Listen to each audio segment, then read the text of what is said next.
जय हिंद दोस्तों।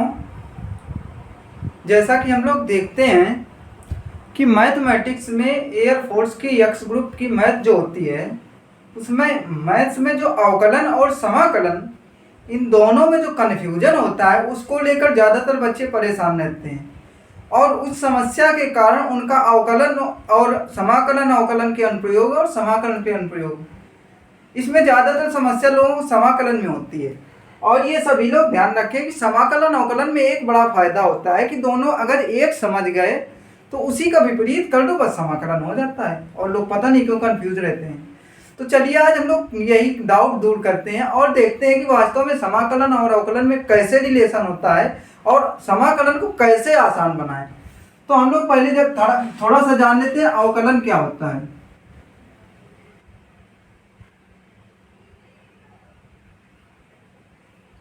जब डिफरेंशिएशन की बात आ जाती है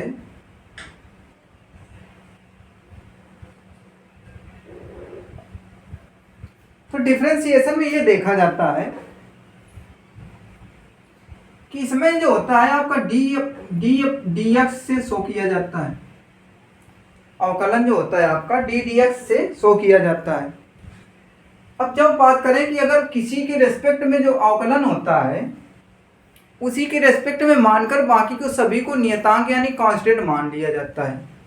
जैसे कि मान लो इसमें हमने फार्मूला लिखा डी एक्स ऑफ एक्स की पावर एन, तो इसमें क्या किया जाएगा, एक्स को क्या मान लिया जाएगा, चर यानी वेरिएबल माना जाएगा और बाकी को कांस्टेंट मान लिया जाएगा। जैसे एन लिखा हुआ है तो एन को क्या करेंगे, दिस विल बी कांस्टेंट। अब यहां से इसका अवकलन क्या हो जाता है, एन एक्स की पावर एन माइनस वन। तो जरा हम दो चार फार्मूले लिखते हैं। डी एक्स एक्स, इसको जब लिखा जाता है तो D x upon D x लिख दिया जाता है। जैसे इसको ऐसे किया जाता है तो इसका अवकलन वन आ जाता है। ऐसे ही जब बात करें अगले फार्मूले की तो हो जाता है डी एक्स एक्स की पावर एन हो गया तो ई की पावर एक्स, इसका क्या होता है अवकलन, ई की पावर एक्स होता है। इसी प्रकार से अगला फार्मूला होता है आपका डी एक्स,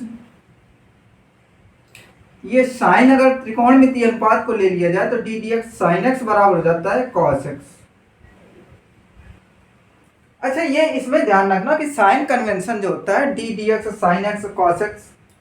तो और अगला होता है फार्मूला आपका डी एक्स ये कॉस एक्स, ये हो जाता है माइनस साइन एक्स। ये जितने भी आपके लिए जाते हैं ये किससे लिए जाते हैं, तो ये ध्यान रखना कि सदैव साइन और कॉसेक को छोड़कर साइन और कॉसेक को छोड़कर सभी क्या होते हैं, पॉजिटिव लिए जाते हैं। यानी साइन का अवकलन किया जाए तो कॉस एक्स आता है और कॉसेक एक्स का अवकलन किया जाए तो साइन, और साइन को क्या किया जाता है, कॉस किया जाता है। यानी साइन एक्स का अवकलन कॉस होता है, कॉस एक्स का अवकलन माइनस साइन एक्स होता है। इस प्रकार से हम लोग फार्मूले पढ़ते हैं। इसके बाद जैसे हम लोग आगे बढ़ते हैं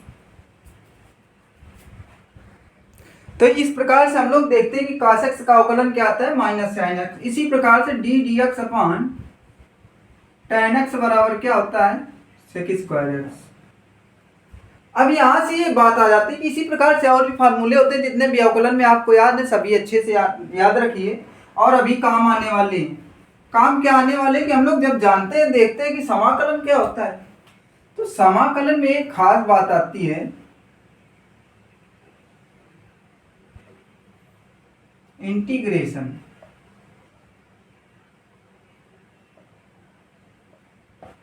जब समाकलन की बात की जाती है तो समाकलन में ध्यान रखना कि जो अवकलन में हमारे पास वैल्यू होती है वही आपकी समाकलन में उल्टा हो जाती है। देखना जरा गौर से, इंटीग्रेशन का साइन जो होता है ये यस का खिंचा रूप होता है और इससे क्या होता है कि जिसके रेस्पेक्ट में आप समाकलन कर रहे हैं उसको क्या मानेंगे, चर यानी वेरिएबल, और उसके अलावा सभी को क्या मान लेते हैं, अचर यानी कांस्टेंट।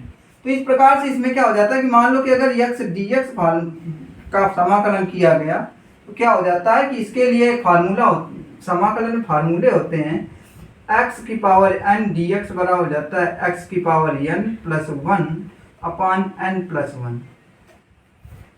इसी प्रकार से इसमें कांस्टेंट जोड़ दिया जाता है, समाकलन स्थिरांक जिसे कहा जाता है।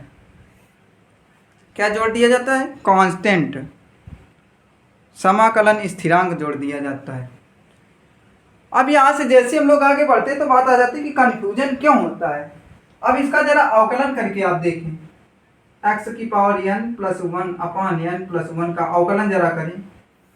जैसे हम इसका अवकलन x के सापेक्ष करेंगे तो क्या आ जाएगा, n प्लस 1 x की पावर n प्लस 1 माइनस 1 अपान n प्लस 1, ये तो कट जाएगा तो आपका क्या आ जाएगा x की पावर n। इसका मतलब क्या हुआ कि अवकलन का जस्ट विपरीत समाकलन है, यानी ये जो वैल्यू आती है मतलब ये अवकलन में किया गया होगा तो ये वैल्यू आई होगी, ये जो वैल्यू आई ये अवकलन के बाद आई होगी ये वैल्यू। अब ये अवकलन के बाद आई मतलब हमें फाइंड आउट क्या करना है, जो अवकलन के पहले वैल्यू थी वो समाकलन में है। तो समाकलन सदा ध्यान रखना कि इसका मतलब क्या हुआ कि ये क्या रहा होगा, तो ये रहा होगा एक्स स्क्वायर अपान 2 प्लस सी। इसका मतलब क्या हुआ कि अगर x की पावर 1 है तो ये क्या होगा x की power 1 plus 1 upon 1 plus 1 equal to 2 x square upon 2। इसमें साथ में कांस्टेंट इसलिए जोड़ा जाता है क्योंकि कोई वैल्यू हो सकती है जो कांस्टेंट के रूप में अवकलन करने पर 0 आ जाती है, इसलिए जोड़ा जाता है। तो दोनों एक दूसरे क्या है, व्युत्क्रम है। इसी प्रकार से अगर देखा जाए तो साइन x जो होता है dx बराबर क्या होगा। अब देखो यहाँ से मेन पॉइंट बनता है कि अब यहाँ से देखेंगे किसका अवकलन होता है, ये तो ये होता है किसका, cos x का, लेकिन किसके साथ साइन आएगा, तो साइन में यहाँ माइनस लगा लो यहाँ माइनस लगा लो, तो ये टोटल जो लिखा हुआ है ये आपका cos x का अवकलन लिखा हुआ है और यही आंसर आपका हो जाएगा माइनस cos x प्लस सी। इसका मतलब ये हुआ कि मतलब अगर अवकलन किया जाए तो वह वैल्यू सेम आ जाती है जो समाकलन में पूछी जाती है। इसका मतलब अब डाउट क्लियर हो जाना चाहिए कि अवकलन और समाकलन में अंतर क्या होता है। इसी प्रकार से अच्छे डाउट अगर डाउट दूर करना है तो सब्सक्राइब कीजिए डिफेंस मैथ्स ऑफिसर और देखते रहिए। जय हिंद।